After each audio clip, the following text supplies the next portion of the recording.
Assalamualaikum warahmatullahi wabarakatuh. Alhamdulillah wassalatu wassalamu ala Rasulillah wa ala alihi wa sahbihi wa man tabi'ahu wa mawalah. Yang sama-sama kita hormati guru kita semua, Ustadz EN. Mudah-mudahan selalu sehat, bisa membimbing kita ke arah yang lebih baik. Sahabat-sahabat semuanya, jamaah yang dimuliakan Allah Subhanahu wa taala. Tema kita hijrah untuk hidup lebih berkah dan berlimpah. Hijrah untuk hidup yang lebih berkah dan berlimpah. Arti berkah itu apa? Berkah, semoga rezekinya berkah ya. Berkah itu kalau bahasa Arabnya ziyadatul khair, kebaikannya bertambah. Berkah diambil dari bahasa Arab barakah ya berukul ibilu, onta turun. Onta ketika turun ke bawah itu bahasa Arabnya berkah. Saya punya tanah, Ustadz EN punya tanah, kemudian ibu punya tanah, kakak punya tanah, adik punya tanah. Kita semua punya tanah, tanah kaplingan dan dekat-dekatan. Tanah saya, tanah ini. Tiba-tiba datang onta. Datang seekor onta, berhenti di tanah saya. Begitu banyak tanah kaplingan, tapi onta ini berhentinya di tanah saya.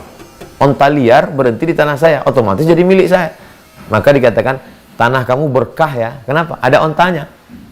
Loh, emangnya kalau tanah itu ada ontanya, dapat bulu onta, bisa dipotong jadikan jaket untuk musim dingin, dapat susu onta, dapat daging onta, dapat tunggangan onta. Yang lain punya tanah tapi nggak ada. Itu asal kata berkah itu. Sama juga dengan orang punya mobil, sama mereknya, sama belinya mobil, tapi yang satu dikatakan mobil kamu berkah ya. Kenapa? Dengan mobil itu dipakai sholat berjamaah, kalau pergi pengajian ngajak kawan-kawan. Uang juga gitu, gajinya sama, kerjanya sama, masuknya sama, bonusnya sama. Yang ini dikatakan, wah rezeki ente berkah. Kenapa? Ya duit dia bisa untuk belanja nafkah istrinya. Ternyata mereka diam-diam nabung berangkat umroh, anaknya sekolah, maka dia bilang berkah. Gajinya sama, yang ini hilang, nggak sempat nabung, nggak sempat kerja, habis untuk diskotik, habis untuk mabuk, maka dibilang tidak ada berkah. Jadi hijrah itu membuat hidup lebih berkah dan berlimpah. Nah ini kalau sudah ada rezekinya, ibarat air melimpah dia. Air di dalam gelas, kalau hanya sekedar untuk minum sendiri, tapi ketika melimpah ada limpahannya untuk orang lain. Melimpah, dapat yang lain. Mudah-mudahan kita selalu mendapatkan limpahan berkahnya. Nah, itu. Jadi pertanyaannya ada dua. Yang pertama, apa untungnya kita hijrah? Saya mau hijrah nih Pak Ustadz. Oh iya, silakan hijrah. Kira-kira untungnya berapa ya Pak Ustadz? Ya, jadi pikirannya masih pikiran matematik. Mungkin dulu kuliahnya jurusan matematik. Untungnya apa hijrah ini? Kawan saya nggak hijrah, tetap mabuk, tetap sakau, uangnya banyak, karirnya macam-macam, jalan sama cewek ganti-ganti tiap hari. Saya hijrah, susah sekarang. Jadi dia tidak memahami hijrah. Hijrah artinya man hajara ma nahallahu anhu, meninggalkan yang dilarang Allah. Kalau sudah meninggalkan yang dilarang Allah, maka datang ketenangan dalam hati.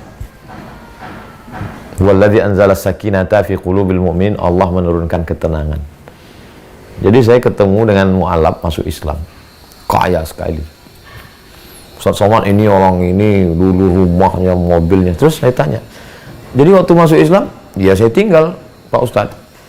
Terus Bapak sekarang, saya hidup tidak miskin, hidup sederhana, kemudian cukup. Apa yang Bapak dapatkan itu apa? Kata dia, saya mendapatkan ketenangan. Kita tidak mengerti ketenangan itu karena kita tidak pernah sekacau itu.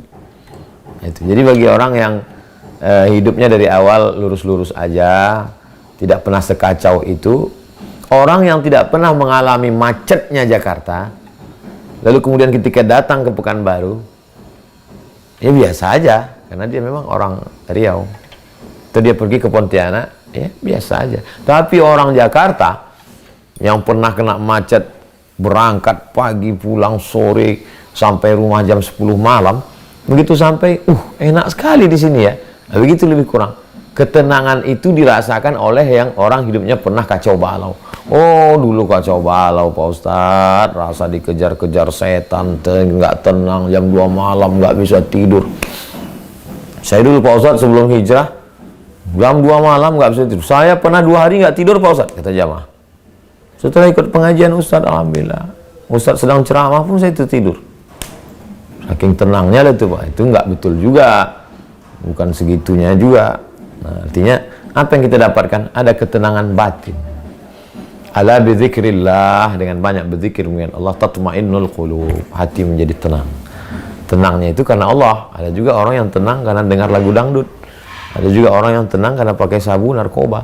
Ada juga orang yang tenang karena buat dosa. Saya kalau sedang sakau ini tenang sekali. Bukan itu maksudnya, itu ketenangan palsu. Apa untungnya saya hijrah? Secara hukum, orang yang sudah hijrah tidak akan ditangkap Badan Narkotika Nasional. Secara hukum, orang yang sudah hijrah tidak akan kena virus HIV/AIDS. Baik itu yang ditularkan melalui LGBT, atau free sex bebas banyak pasangan, gonta-ganti, atau karena jarum suntik. Itu fisiknya, medisnya, zahirnya. Adapun secara batin adalah ketenangan yang diberikan Allah. Huwallazi anzalas sakinata, Allah yang menurunkan. Ini qalbu, hati, diturunkan Allah ketenangan. Wallazi anzalas sakinata fi qulubil mu'minin, Allah yang menurunkan ketenangan dalam hati orang beriman. Liyazdadu imanan ma'a imanihim, iman dia bertambah seperti iman mereka, saudara-saudaranya yang sudah hijrah kepada Allah Subhanahu wa ta'ala. Hijrah ini suatu pengalaman spiritual yang tak bisa dirasakan oleh orang yang belum merasakannya. Al-hayatu fi zilalil Qur'an ni'mah. Hidup di bawah naungan Al-Quran itu nikmat. La ya'rifuha illa man dzaqaha. Tidak ada yang bisa mengetahuinya kecuali orang yang pernah merasakannya. Tidak ada yang bisa menceritakannya, mengetahui kecuali orang pernah merasakannya. Orang penikmat kopi itu kalau kita tanya, gimana rasa kopi ini? Pas kita cicipi pahit. Kenapa? Karena kita belum sampai pada cita rasa.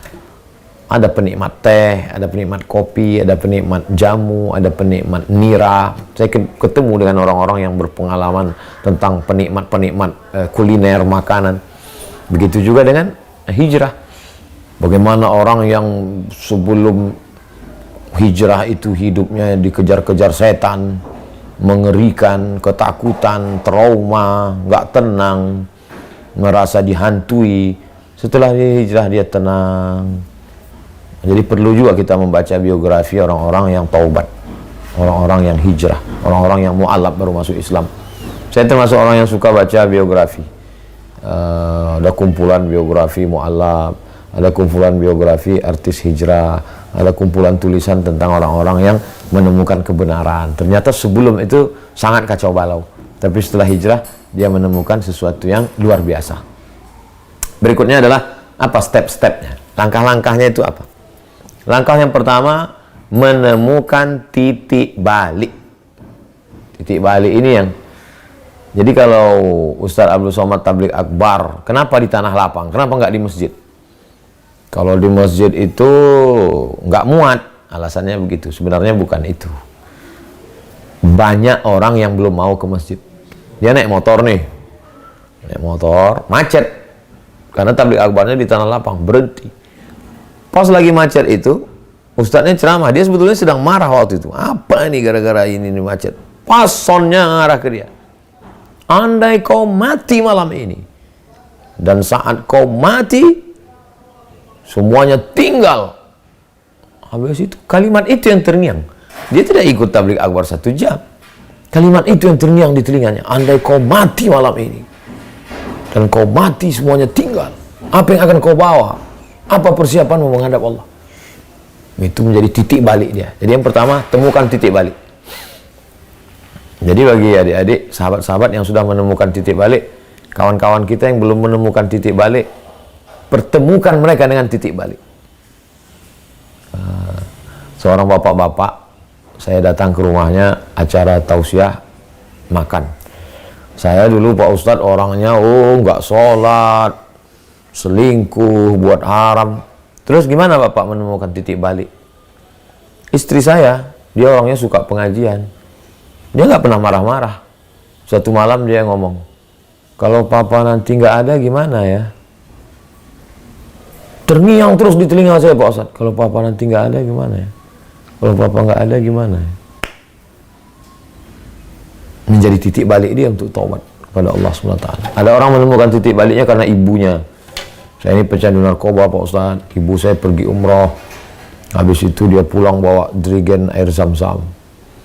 Setelah itu dia panggil saya, ini jerigen air zam-zam, sudah aku bawa tawaf 7 putaran, doaku cuma satu, ya Allah sehatkan anakku dari narkoba, sembuhkan dari narkoba, sembuhkan dari narkoba. Ini sekarang kau minum, kau mandi. Pokoknya titik baliknya di situ. Ada lagi ketemu jamaah pakai anting, nampak kelihatan bekas antingnya udah copot. Saya ini Pak Ustadz semua udah saya lakukan, zina, minum, tato saya coba lah tengok Pak Ustadz. Titik baliknya gimana? Ada orang meninggal Pak Ustadz, saya berdiri, saya ngantar keluarga. Tiba-tiba seperti ada yang nolak dari belakang, akhirnya saya jatuh ke dalam. Saya ikut nyambut jenazah. Tiba-tiba situ saya menemukan titik balik Pak Ustadz. Nah, jadi temukan titik balik. Tapi jangan berhenti pada titik balik. Nah, ini yang bahaya. Setelah ketemu titik balik, tidak melanjutkan prosesnya, nah, dia akan mutar lagi di situ lagi. Berapa banyak orang yang sudah hijrah, katanya sudah taubat, nah, sekarang tampil lagi di streaming, di TV, tapi penampilannya sudah tidak mencerminkan orang taubat. Kenapa? Karena hanya menemukan titik balik, tidak ada kelanjutannya. Step pertama, temukan titik balik. Yang kedua, mandi taubat. Nah, ini penting. Ada syariatnya, ada aturannya. Mamin muslimin yuznibu zamban. Kalau ada orang yang silap, khilaf, salah berdosa, summa yatatahhar, mandi. Kalau bisa mandi, kalau tidak mandi wudu. Kalau nggak bisa wudu, sakit keras kata dokter, tidak mungkin wudu, tayammum. Summa yusalli rak'ataini, salat sunat 2 rakaat. Usolli, bagi yang pakai usolli, bagi yang tidak dalam hati, salat sunat taubat 2 rakaat. Ayatnya bebas, terserah apa aja. Setelah itu kemudian 3, memperbanyak istighfar. Astaghfirullahaladzim, astagfirullah. Saya ketemu dengan kiai.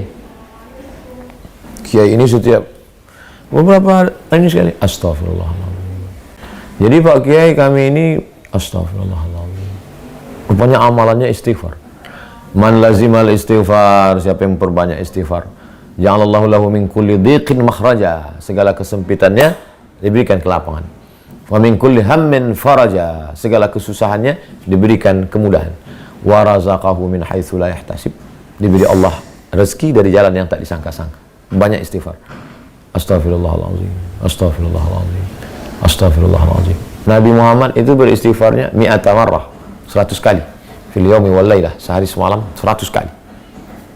Kita, beliau yang tidak berdosa, yang maksum, yang dipelihara Allah, Sayyidul Anbiya wal Mursalin, Sayyidul Awwalina wal Akhirin, Sayyidul Thaqalain. Kita bukan apa-apa, bukan siapa-siapa. Kenapa istighfar kita kurang dari itu? Lalu kemudian yang keempat, berjamaah. Nah, kalau yang tadi sendirian, mandi tak mungkin berjamaah. Lalu kemudian berjamaah, bersama-sama, berkomunitas. Nah, inilah yang sekarang ini. Kita ini udah berjamaah. Sudah menemukan titik balik, sudah hijrah, lalu kemudian kita pun berjamaah. Saya dengan segala keterbatasan cuman bisa kasih waktu seminggu sekali. Hari Selasa, malam Rabu. Ustadz EN dengan tim, ini mengelola jamaah ini. Memang betul-betul diatur 24 jam. Udah ngaji apa belum?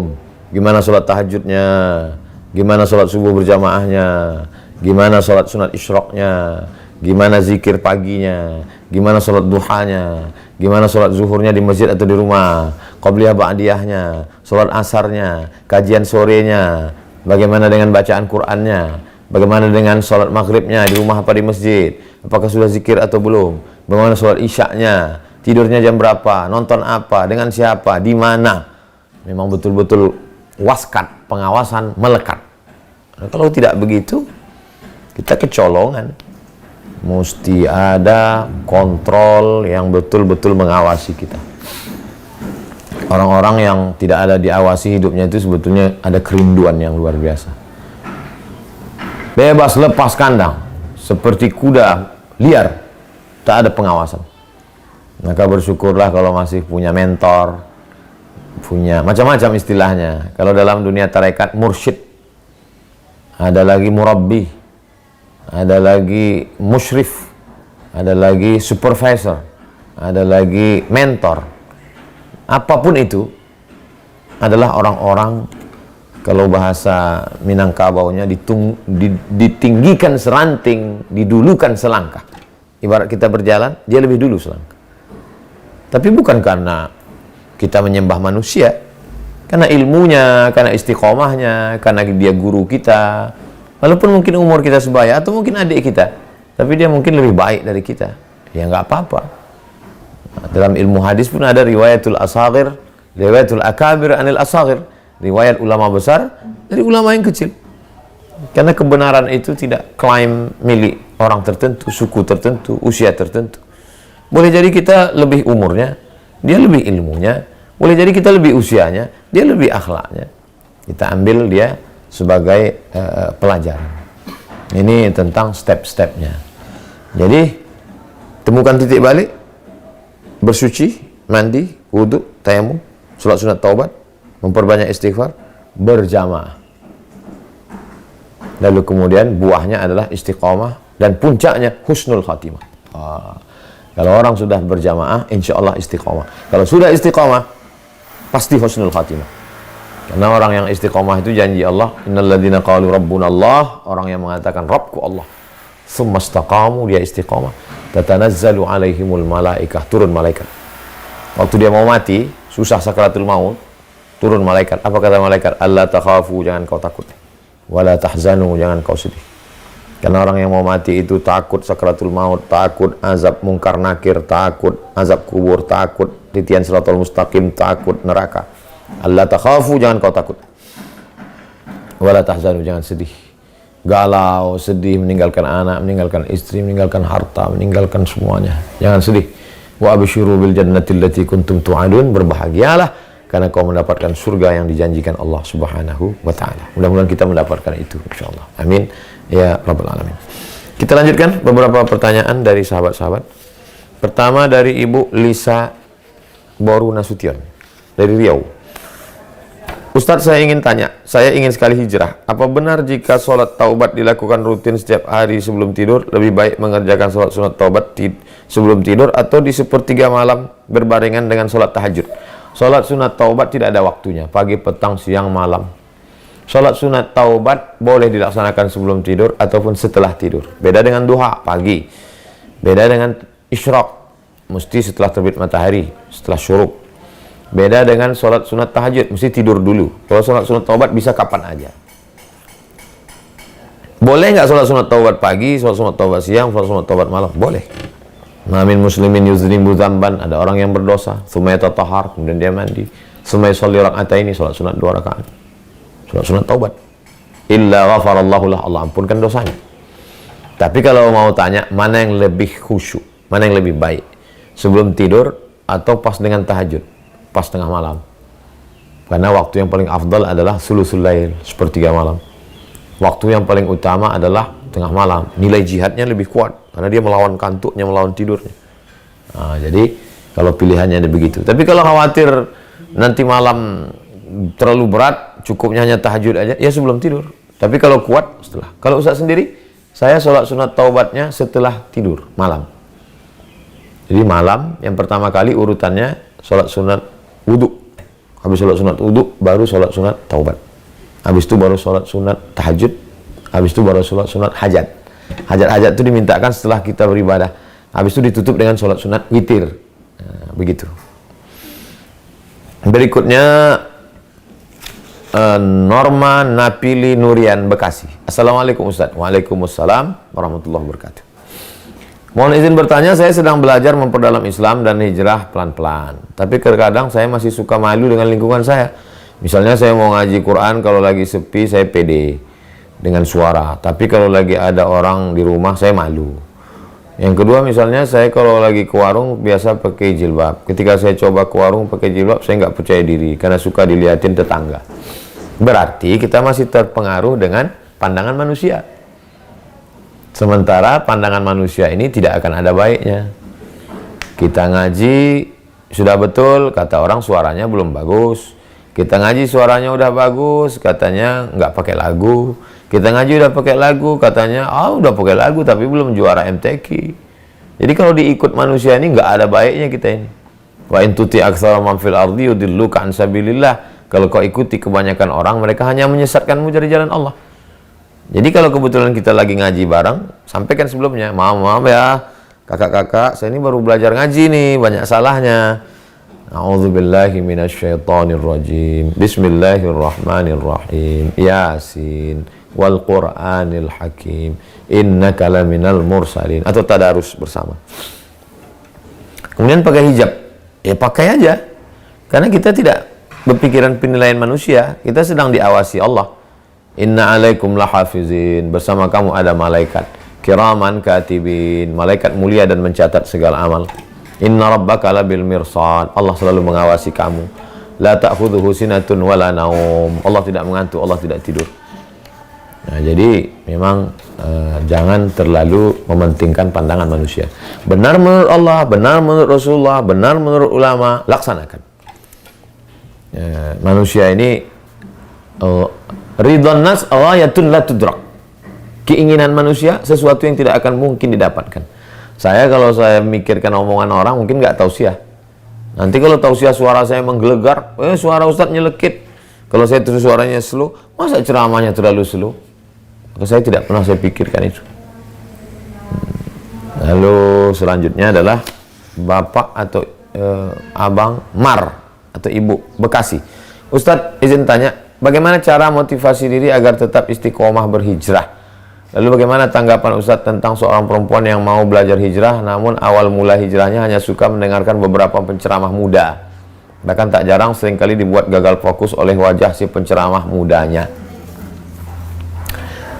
Step awal, sebagai langkah step awal. Dulu saya suka ceramah ini gara-gara Ustadz Anu. Kenapa? Karena gantengnya. Tapi setelah itu mulai jangan berhenti di situ. Ibarat ini pintu gerbang. Ini ada jual bakso. Bakso. Masuknya ke pintu ini. Kenapa? Karena pintunya menarik, cantik. Tapi yang mau dicari kan bukan pintunya. Baksonya. Bukan pintunya. Jangan berhenti di pintu. Kalau berhenti di pintu nggak dapat bakso. Dapat pintu bakso.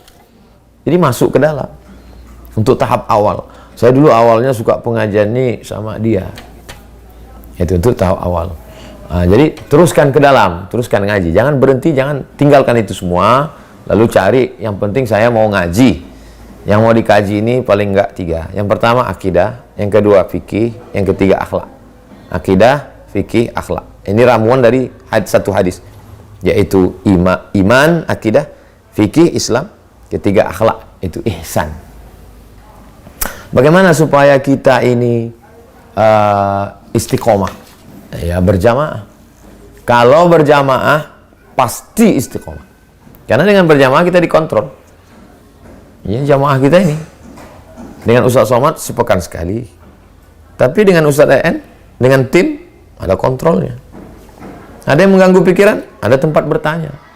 Jangan sampai mikir sendiri, jalan sendiri, sesat sendiri, nyasar sendiri. Mesti berjamaah. Meti di Bandung. Assalamualaikum Ustaz. Waalaikumsalam warahmatullahi wabarakatuh. Bagaimana jika hijrah kita didasarkan karena seseorang? Dalam hal ini karena ayah saya wafat sehingga saya bertekad untuk memperbaiki diri. Setiap saya melakukan ibadah saya selalu ingat ayah saya. Apakah hijrah taubat saya diterima? Iya. Kematian ayah itu hanya sebagai starting point. Itu yang saya sebut sebagai titik baliknya. Titik balik kita macam-macam. Kamu hijrahnya gimana? Ayah saya meninggal. Kamu hijrahnya gimana? Emak saya meninggal. Kamu hijrahnya gimana? Suami saya meninggal. Kamu hijrahnya gimana? Waktu saya bangkrut. Kamu hijrahnya gimana? Ketemu orang soleh. Saya kenal dengan. Apakah kita hijrah karena dia? Titiknya. Tapi hijrahnya karena Allah. Makanya nggak salah kayak itu. Nggak salah. Allahumma hdina, berikan kami hidayah. Wahdibina, berikan orang lain dapat hidayah dengan kami. Waja'alna sababan liman ihtada, jadikan kami menjadi penyebab orang lain dapat hidayah. Kita mau titik sebabnya kita. Kamu kok belum pakai hijab sih? Pakai dong. Ya terserah aku. Urus saja surgamu, jangan urus nerakaku. Besok ketemu lagi, aduh kalau pakai hijab nih pasti mantap. Akhirnya dia dapat hijrah. Apakah dia hijrah itu karena kita? Karena Allah. Kita jangan terlalu kepedean. Dan dia juga nggak salah. Aku hijrahku karena kamu dulu sering ngasih nasihat. Karena itu dalam doa kita panjatkan kepada Allah. Allahumma ja'alna sababan liman ihtada. Jadikan kami menjadi penyebab taubatnya si Anu. Jadi ayah ibu Mbak Meti menjadi penyebab taubatnya anaknya Bu Meti di Bandung. Penyebabnya itu menjadi sebab. Tapi hijrah berikutnya adalah karena Allah Subhanahu wa Ta'ala. Ibu Arni di Sumbar, Mbak Arni atau Bu Arni di Sumbar. Assalamualaikum Ustaz. Waalaikumsalam warahmatullahi wabarakatuh. Apa yang baiknya kita lakukan ketika kita berada di antara dua orang yang berselisih paham sehingga kedua orang tersebut tidak saling tegur sapa, baik saudara maupun sahabat, dan usia mereka jauh lebih tua daripada kita? Mohon pencerahannya Ustaz. Innamal mu'minuna ikhwah. Orang beriman itu bersaudara. Fa aslihu baina akhawaikum. Damaikanlah dua orang yang bersaudara. Nanti yang ini akan nanya, si Anu ada ngomongin aku nggak? Sekalipun dia nggak ada ngomongin kamu. Padahal dia ngomongnya berkali-kali. Apakah kita bohong? Enggak. Kita nggak bohong. Dia tadi dia datang ke sini ya? Iya. Dia ada ngomongin aku. Sekalipun dia nggak ada ngomongin kamu. Padahal maksudnya berkali-kali dia ngomongin. Tapi saat itu kita mau mendamaikan dia. Kita junior, mereka senior. Maka ada yang lebih senior lagi yang ngomongannya mereka dengar. Kita sampaikan. Ini dua orang ini sedang berkonflik. Kira-kira bisa nggak kita damaikan dalam acara apa gitu? Dibuat acara silaturahim, buat acara reunian, buat acara. Ada yang lebih hebat lagi, doa. Ya Allah, dua saudaraku ini dia sedang berkonflik, aku ingin mereka berdamai, tolonglah ya Allah. Itu amat sangat luar biasa. Setelah kita usaha ikhtiar semuanya, serahkan pada Allah. La haula wala quwata illa billah. Jangan kita memperkeruh keadaan. Demikian Mbak Ibu Arni di Sumbar. Terakhir, Titis di Cilacap. Assalamualaikum. Waalaikumsalam warahmatullahi wabarakatuh. Ibu Titis di Cilacap. Saya ibu dari dua anak laki-laki, 16 tahun dan 19 tahun. Saya tidak lancar membaca Quran. Saya mengamati anak saya tidak sebagus orang lain membaca Quran. Sedangkan saya ingin kami menjadi penghafal Quran. Bagaimana caranya agar kami bisa menghafal Quran dengan baik dan benar? Pertama, betulkan bacaan. Karena kalau menghafal Quran bacaannya tidak betul, nanti sudah terekam di kepala, sulit untuk memperbaiki. Jadi yang pertama kali langkahnya adalah betulkan bacaan. Makharijul huruf a, fa, wa, ta, tha, ja, wa. Setelah itu tahsin tajwid. Min qablikum la'allakum tattaqun. Setelah betul bacaannya, setelah benar, mulailah untuk menghafal. Cari waktu yang paling kita fresh. Saya freshnya sebelum subuh, berarti bangun jam 4. Kalau di Sumatera bangun jam 4. Kalau di Jawa mungkin jam 3. Sejam sebelum azan mulai menghafal. Apakah targetnya 1 lembar, apakah 1 halaman atau 1/4. Setelah itu diulang-ulang. Murajaah. Subuh ngapal, duha murajaah, zuhur murajaah, asar murajaah, maghrib murajaah, isya murajaah. Sebelum tidur malam diulang yang kemarin dengan tambahan-tambahan. Nah, itu. Jadi Quran ini sebetulnya lebih banyak tikrarnya, mengulangnya. Ngulangnya mesti rajin. Banyak orang ngapal tapi hilang. Kenapa? Karena nggak diulang. Nah, jadi baca sendiri dengan diperdengarkan, nah itu juga. Makanya ditasmi'kan, diperdengarkan. Perbaiki bacaan, menghafal, murajaah, tasmi'kan, dengarkan ke orang. Karena dengan memperdengarkan ke orang itu beda tekanannya. Yang kelima, tulis. Mulai belajar nulis, tuliskan apa? Jadi saya lihat kalau di Sudan, itu anak-anak nulis di batu tulis. Ada batu, pakai seperti kapur, tulis nanti bisa dihapus. Tulis. 5 metode. Mudah-mudahan Allah Subhanahu wa Ta'ala senantiasa meridhai kita dan selalu diberikan istiqomah iman dan Islam. Berkah selalu buat sahabat-sahabat. Terima kasih Ustaz EN. Terima kasih buat semuanya. Kita tidak berpisah karena kita saling mendoakan. Kita selalu bersama dalam doa. Dalam ibadah kita selalu saling mengingatkan. Jazakumullah khairan. Wassalamualaikum warahmatullahi wabarakatuh.